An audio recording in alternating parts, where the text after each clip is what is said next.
خدمت میں پچھلے پروگرام میں کچھ احادیث تقیے کے متعلق پیش کیے تھے. اب انشاءاللہ مزید وہ احادیث آپ کی خدمت میں پیش کروں گا بإذنہ تبارک و تعالی. بسم اللہ الرحمن الرحیم. یہ ہے کتاب الاصول من الکافی للکلینی رحمۃ اللہ علیہ، جزء ثانی. یہاں پہ باب تقیہ ہے، کتاب الایمان والکفر میں باب التقیہ. یہ حدیث نمبر 5 ہے. اس باب میں ملاحظہ کریں، حضرت امام جعفر الصادق علیہ السلام نے اپنے شیعوں سے فرمایا اتقوا علی دینکم فاحجبوہ بالتقیہ، اپنے دین کو بچائے رکھو، اپنے دین میں تقیے کا مراعات کرو، تقیے کی پاسبانی کرو، اور اپنے دین کو چھپاؤ، اپنے عقائد کو چھپاؤ. فإنہ لا ایمان لمن لا تقیۃ لہ، جس کا ایمان وہ تقیہ نہیں ہے اس کا ایمان نہیں. ٹھیک ہے نا. اب پچھلے زمانے میں دیکھیں ایسی بات ہوتی تھی کہ وہاں پہ چھپانے کا فائدہ تھا، لیکن ابھی ہمارے زمانے میں چھپانے کا بھی اتنا فائدہ ہمیشہ نہیں ہے. اس طرح ہے کہ آپ جس محلے گلی میں رہتے ہیں اس سطح پہ تقیہ ہو سکتا ہے، لیکن کلی طور پر کہ ہم سب کچھ چھپائیں یہ ممکن نہیں. بہرحال میں آپ کو حدیث پیش کرتا ہوں، اگر اشکالات آپ کے ذہن میں آ جائے نا تو وہ آپ پوچھ لیں، کیونکہ مطلب سے ہم دور رہ جائیں گے اگر ہم ابھی اشکالات کا جواب دینا شروع کریں. انما انتم في الناس كالنحل في الطير لو ان الطير تعلم ما في اجواف النحل ما بقي منها شيء الا اكلته. آپ لوگوں کے درمیان اس طرح ہو جیسے شہد کی مکھی پرندوں کے درمیان ہے. اگر پرندوں کو پتہ چل جائے کہ شہد کی مکھی کے دل میں شہد ہے، اتنا لذیذ غذا ہے اس کے دل میں، اس کے پیٹ میں، تو دنیا میں شہد کی مکھی نہیں بچے گی، سب پرندے اس کو نوچ کے کھا جائیں گے. وَلَوْ أَنَّ النَّاسَ عَلِمُوا مَا فِي أَجْوَافِكُمْ أَنَّكُمْ تُحِبُّونَ أَهْلَ الْبَيْتِ لَأَكَلُوكُمْ بِأَلْسِنَتِكُمْ وَلَنَحَلُوكُمْ فِي السِّرِّ وَالْعَلَانِيَّةِ. اور اگر لوگوں کو پتہ چل جائے کہ آپ کے دل میں، کسی شخص کے دل میں محبت اہل بیت علیہم السلام ہے، وہ پہلی بات یہ ہے کہ اس کو اپنے زبان سے کاٹ کے رکھ دیں گے، زبان کی تلوار سے اس کے ٹکڑے ٹکڑے کر دیں گے، اس کو قتل کر دیں گے زبان کے تلوار سے، اور پھر آپ کے ساتھ دشمنی کریں گے، آپ کو نیست و نابود کریں گے، سر میں اور علانیت میں آپ سے دشمنی کریں گے. رحم اللہ عبدا منکم کان علی ولایتنا، اللہ تعالیٰ رحمت کرے آپ میں سے جو ہماری دین پر ہو، ہماری ولایت پر ہو، ہماری نصرت کے راستے پر ہو.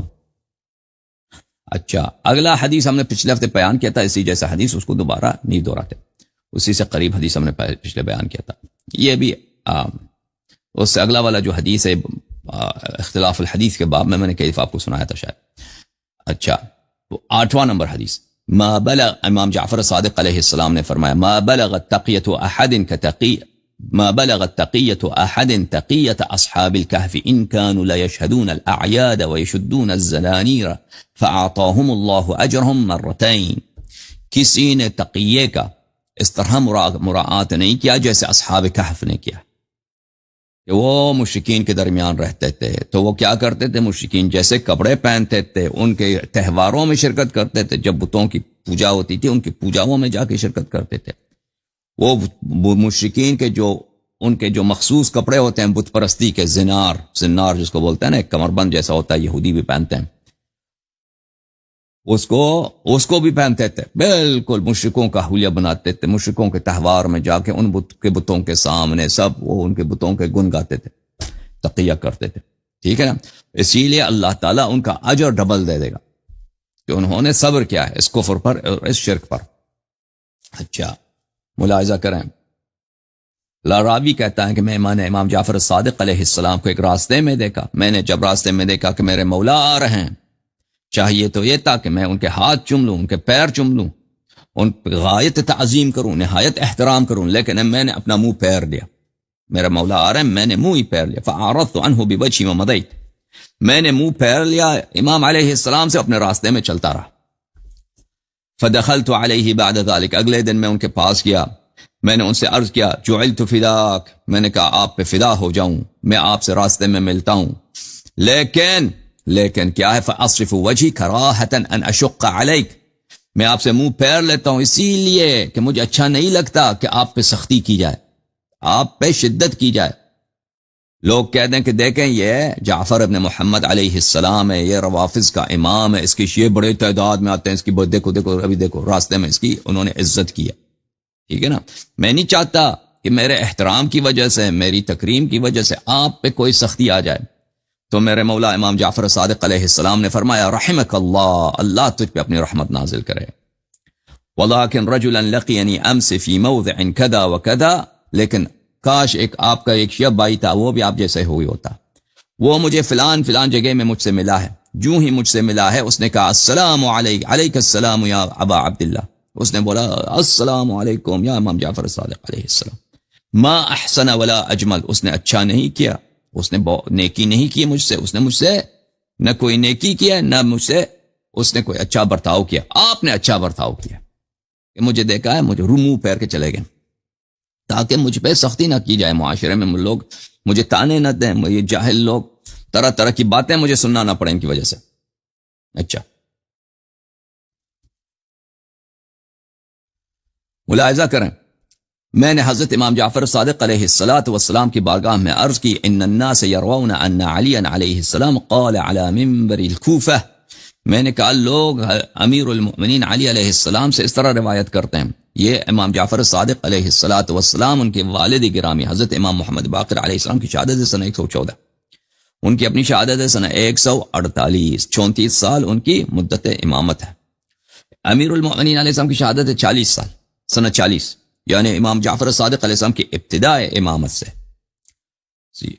اور امیر المؤمنین علیہ السلام کی شہادت کے درمیان 75 سال واقع، 75 سال. جی تو اتنا طویل عرصہ نہیں ہے. بہت سارے لوگوں کو یاد ہے کہ امیر المؤمنین علیہ السلام کیسے تھے، کیا بولتے ہیں، جو بزرگ رسیدہ لوگ ہیں، اور بہت سارے لوگوں نے اپنے باپ سے سنا، ٹھیک ہے نا. تو یادداشتیں کافی اس زمانے میں تازہ ہیں.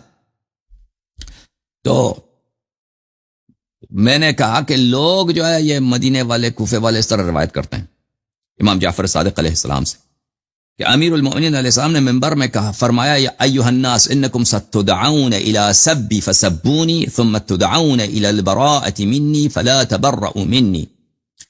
اے لوگو، لوگ اس طرح سناتے ہیں کہ امیر المؤمنین علیہ السلام نے منبر سے فرمایا کہ اے لوگ، میرے شہادت کے بعد تمہیں بنی امیہ مجبور کر دیں گے کہ تم مجھے گالی دیا کرو، تم مجھے گالی دیا کرو، مجھے تانے دیا کرو، مجھ پہ شتم کیا کرو، تم مجھے شتم کرو، کوئی بات نہیں، اپنی جان بچانے کے لیے مجھے گالی ضرور دیا کرو، اپنی جان بچاؤ. اور پھر یہ لوگ کہتے ہیں کہ امیر المومنین علیہ السلام نے کہا ہے کہ پھر آپ کو مجھ سے براءت کی طرف پکارا جائے گا کہ اب بتاؤ کہ میں امیر المومنین علیہ السلام سے محبت نہیں کرتا، میں ان سے نفرت کرتا ہوں، تو یہ نفرت کا اظہار مجھ سے نہ کرو. لوگ اس طرح روایت کرتے ہیں. تو یہ عجیب سی بات ہے، گالی دینا جائز اور براءت کرنا یہ ناجائز. تو میرے مولا امام جعفر صادق علیہ السلام نے فرمایا ما اکثر ما یکذب الناس علی علی علیہ السلام، فرمایا ما اکثر ما یکذب الناس علی علی علیہ السلام، لوگ کتنی کثرت سے جھوٹ بناتے ہیں، تہمت باندھتے ہیں، کس پر؟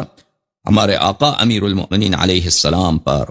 ثم قال انما قال، پھر امام جعفر صادق علیہ السلام نے فرمایا کہ میرے بابا، میرے دادا، میرے جد امیر المؤمنین علیہ السلام نے اس طرح نہیں فرمایا، اس طرح فرمایا انکم ستدعون الى سبی فسبونی، تم کو پکارا جائے گا، تم کو حکم دیا جائے گا کہ علی علیہ السلام کو آ جاؤ گالی دیا کرو، تم گالی دے دو، کوئی بات نہیں.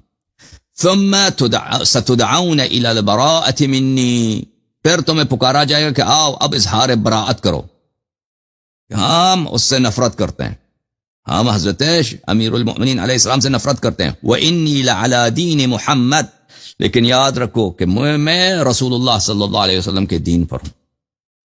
ہاں، میرا دین اور نہیں ہے.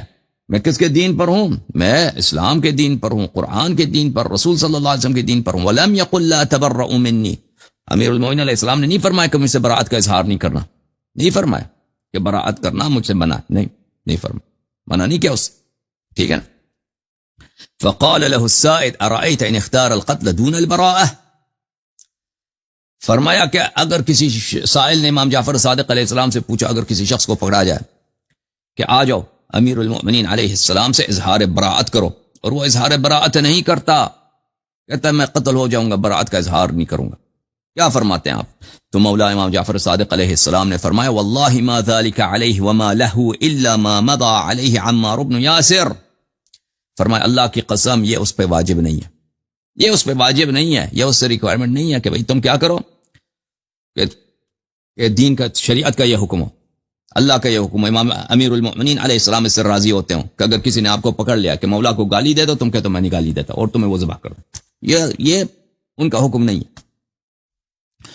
اس ایسی صورتحال میں کیا کرنا چاہیے؟ فرمایا اسی طرح جیسے عمار ابن یاسر کو اہل مکہ نے پکڑا، مارا، کہا کہ گالی دے دو، اس نے گالی دی اللہ، کہتا میں اللہ کو نہیں مانتا، میں تو بتوں کا عاشق ہوں، میں تو بت پرست ہوں۔ وہ خوش ہو گئے، چھوڑ دی۔ رسول صلی اللہ علیہ وسلم کے پاس آیا، بڑا رو رہا ہے، میں نے کہا میں نے اللہ کو گالی دی اور میں نے بتوں کی جو ہے میں نے وہ تعریف کی۔ رسول اللہ صلی اللہ علیہ وسلم نے کہا بہت اچھا کیا تم، آگے بھی اسی طرح کرتا رہے۔ یہ فریقین نے روایت، آگے بھی اسی طرح کرتا رہے، جب وہ تجھے پکڑ لیں تو یہی کرتا رہے، ٹھیک ہے نا۔ وَمَا لَهُ إِلَّا مَا مَضَى عَلَيْهِ عَمَّارُ بْنُ يَاسِرٍ حَيْثُ أَكْرَهُ أَهْلُ مَكَّةَ وَقَلْبُهُ مُطْمَئِنٌ بِالْإِيمَانِ۔ امام جعفر صادق علیہ السلام نے فرمایا ایسے شخص پہ واجب ہے کہ عمار ابن یاسر کی طرح عمل کرے۔